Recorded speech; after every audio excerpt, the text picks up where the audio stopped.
네, 오늘 말씀 요한계시록 7장 1절에 4절 말씀 제가 읽어드리도록 하겠습니다. 이 일 후에 내가 내 천사가 땅 네 모퉁이에 선 것을 보니 땅의 사방의 바람을 붙잡아 바람으로 하여금 땅에나 바다에나 각종 나무에 불지 못하게 하더라. 또 봄에 다른 천사가 살아계신 하나님의 인을 가지고 해 돋는 데로부터 올라와서 땅과 바다를 해롭게 할 권세를 받은 네 천사를 향하여 큰 소리로 외쳐 이르되 우리가 우리 하나님의 종들의 이마에 인치기까지 땅이나 바다나 나무들을 해하지 말라 하더라. 내가 인침을 받은 자의 수를 들으니 이스라엘 자손의 각 지파 중에서 인침을 받은 자들이 14만 4천이니 아멘. 네, 지난주에 이어서 하나님의 인이란 제목으로 말씀을 나누고자 합니다. 우리는 지난주에 14만 4천과 그 흰옷 입은 무리에 대해 살펴보았고 하나님의 인의 구약적 배경과 의미와 그 중요성에 대해서 살펴보았습니다. 그렇다면 하나님의 인은 과연 무엇일까요? 하나님의 인이 무엇인지 알아야 우리는 그것을 이 마지막 때에 소유할 수 있는 사람이 될 수 있을 것입니다. 우선 1차적으로 이 하나님의 인은 그분의 이름입니다. 14장 1절과 22장 4절을 보면 그 인은 그분의 이름임을 알 수 있습니다. 또 내가 보니 보라 어린 양이 시온산에 섰고 그와 함께 14만 4천이 서 있는데 그들의 이마에는 어린 양의 이름과 그 아버지의 이름을 쓴 것이 있더라.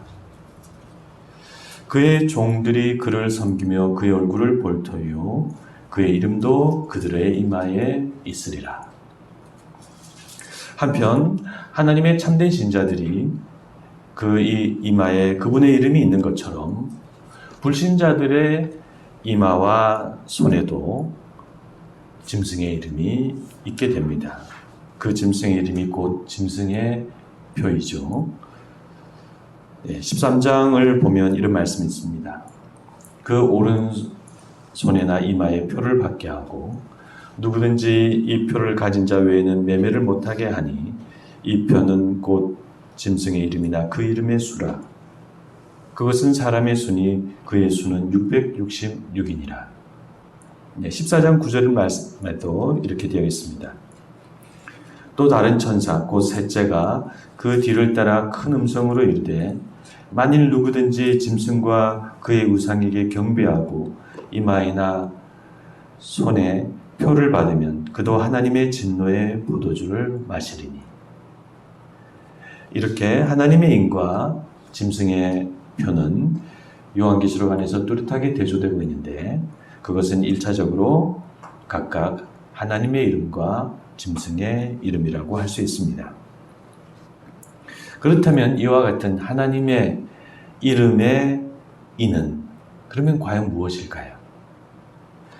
그런데 안타깝게도 요한은 이 인의 정체를 요한계시록 안에서는 말하고 있지 않습니다. 그러므로 이것은 성경을 보고 해석하는 우리들이 연구하고 찾아야 하는 내용이 됩니다. 우선 하나님의 인과 하나님의 인으로 인침을 받는다는 것이 어떤 실질적인 표식이거나 행위가 아니라는 것, 그것은 비유적이고 상징적인 의미라는 것은 대부분의 해석자들이 동의하는 바입니다. 그것은 이단들도 그렇게 말합니다. 제가 인터넷으로 살펴보니까 이 하나님의 인과 관련해서 가장 홍보를 많이 하고 있는 이단은 하나님의 교회입니다. 거기에서는 하나님의 인을 이렇게 해석하여서 말하고 있습니다. 인자는 하나님의 인지신 자이니라 라는 말씀과 내 살과 내 피를 먹고 마시는 자는 영생을 가졌다는 말씀과 6월절 식사를 하신 예수님의 주의 만찬을 종합하여서 하나님에 있는 예수님이고 그 예수님을 유월절을 통해 그 살과 피를 마시는 자신들이 하나님의 인을 받은 사람들이라고 그렇게 주장을 합니다. 이 하나님의 교회 사람들이 말하는 이런 해석이 성경 해석으로 가능한 해석일까요? 우선 하나님의 인을 예수님이라고 말하는 해석부터 억지스럽습니다. 예수님이 하나님의 인치심을 받았다는 말과 예수님이 곧 하나님의 인이라는 말은 다른 말이죠.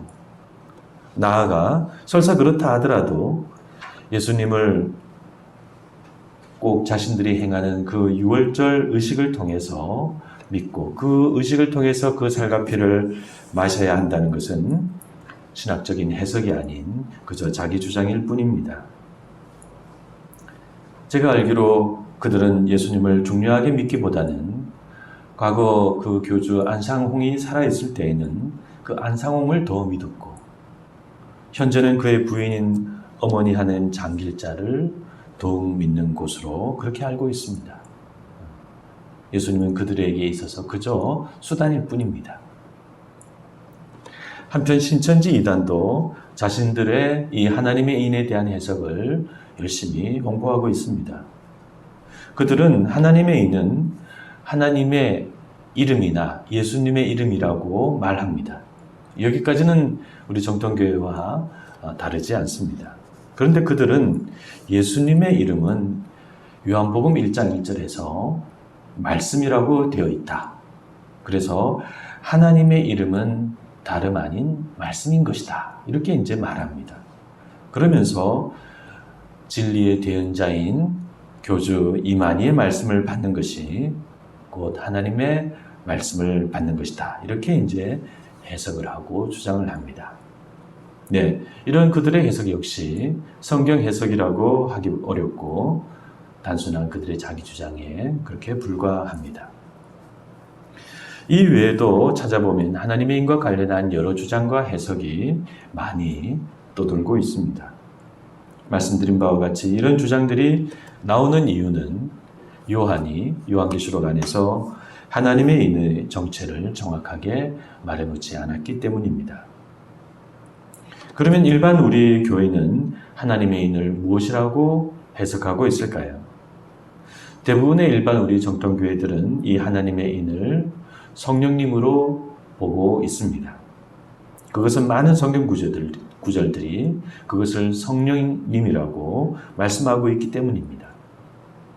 고린도후서 1장 22절을 보면 그가 또한 우리에게 인치시고 보증으로 우리 마음에 성령을 주셨느니라 이렇게 말씀하고 있습니다. 또 에베소서 1장 13절을 보면 그 안에서 너희도 진리의 말씀 곧 너희의 구원의 복음을 듣고 그 안에서 또한 믿어 약속의 성령으로 인치심을 받았으니 이 밖에 요한 1서를 보면 그 하나님 그것을 조금 다르게 기름 부음이라든지 하나님의 씨라든지로 그렇게 표현하고 있는데 요한 1서는 그것을 결국 성령이라고 말씀하고 있습니다. 우리에게 주신 성령으로 말미암아 그가 우리 안에 거하시는 줄을 우리가 아느니라. 그러므로 이런 신약 성경의 여러 말씀들을 종합해 보면 요한계시록이 말씀한 하나님의 이는 바로 성령이다. 그렇게 해석하는 것이 가장 적절한 신약 성경적인 해석이라고 할 수 있습니다. 요한계시록이 말하는 하나님의 인이 어떤 다른 특별한 영적인 표식이나 신비한 어떤 것이 아니라 바로 성령님이라고 이렇게 말하면 어떤 분들은 조금 실망하실지 모르겠습니다.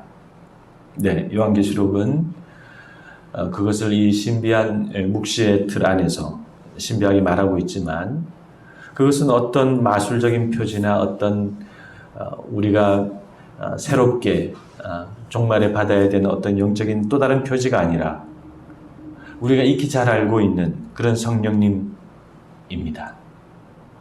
우리는 그 정체를 뭔가 비밀스럽고 신비하게 말하는 것에 미혹되어서 이단으로 넘어가서는 안 될 것입니다. 아무튼 그것이 무엇이냐 하는 문제는 그것이 성령님이라는 점에서 그리 어렵지도 않고, 또 우리는 성령님을 우리 신앙 안에서 이미 중요하게 생각하고 있다는 점에서 새삼스러운 일도 아니라고 할 수 있습니다.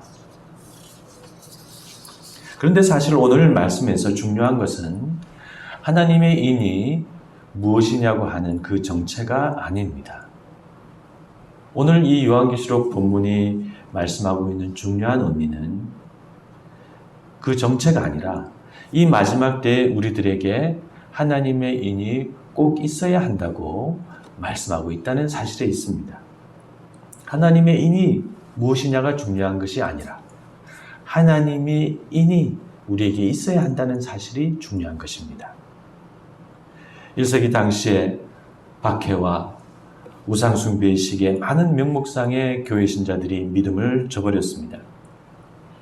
많은 이들이 처형과 투옥과 가난과 불이익과 불안한 미래 때문에 믿음을 저버렸습니다.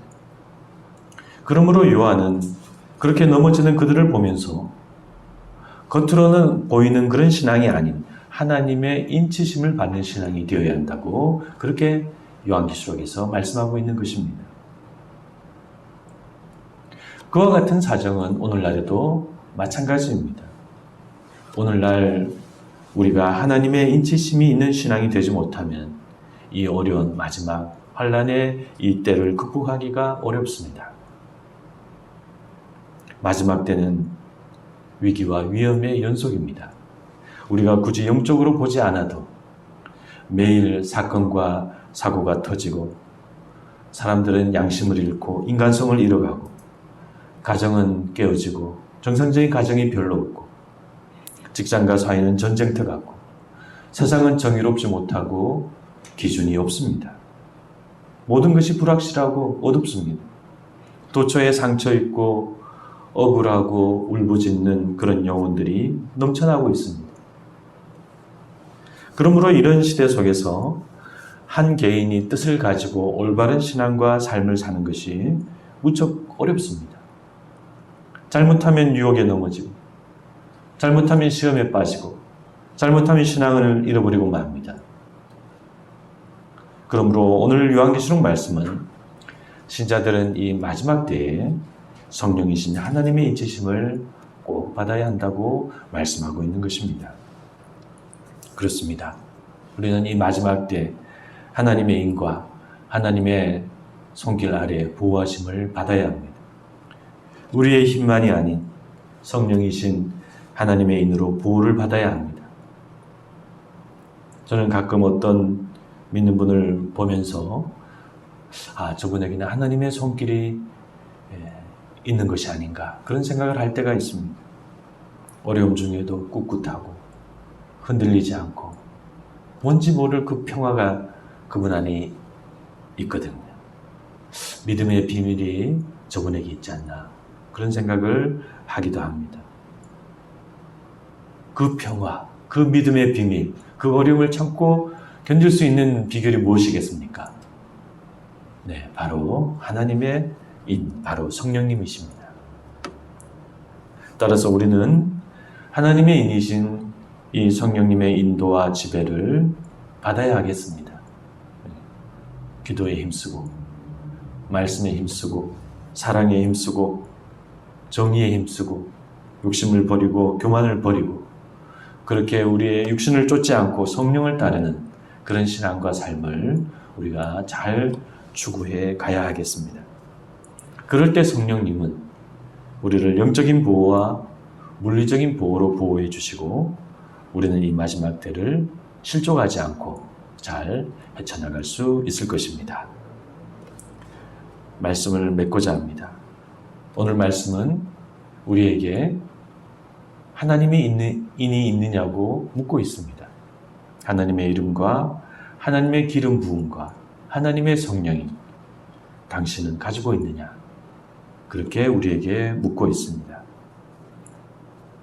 믿음과 기도와 사랑과 거룩함을 가진 신자가 되시기를 바랍니다. 선한 양심과 선한 삶을 잃지 마시기를 바랍니다. 그것이 성령님이 계시고 하나님의 인치심이 있는 그런 신자라고 할 수 있습니다. 기도하시겠습니다. 하나님, 오늘 성경 말씀은 저희들에게 하나님의 인을 받아야 한다라고 강조하고 있습니다. 이 마지막 때 환난과 혼란이 심하고 어두움이 심한 이 마지막 때에 우리의 힘만으로 헤쳐나갈 수가 없습니다.